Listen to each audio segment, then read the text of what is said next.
For our third day in Japan, we spent the entire day in Kyoto, and we had two things on our agenda.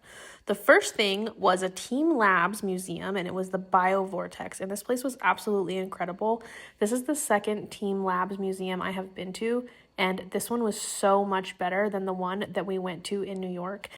It's going to require its own video because it was 3 floors, and all of the rooms were so impressive. I really loved this place. At the end, you could pick out a coloring page and color a fish, and then they would upload it onto their digital wall for you. And then they had this slide that was really fun. And then for lunch, we stopped at what I would call a Japanese deli, and I got a bento box, which I have a video for as well. And then we took the train, and I was put in charge of the train, which means we missed our stop, and we ended up in the middle of nowhere, but that's okay because this place was really beautiful, and I actually wish that we could have spent more time exploring because there was like no one else here, and it was super peaceful, and the water was pretty, and the trees were pretty, and I was obsessed. We did eventually make it back to the area that we needed to be for our photo shoot. We did get there early though, so we took some time to walk through this bamboo forest.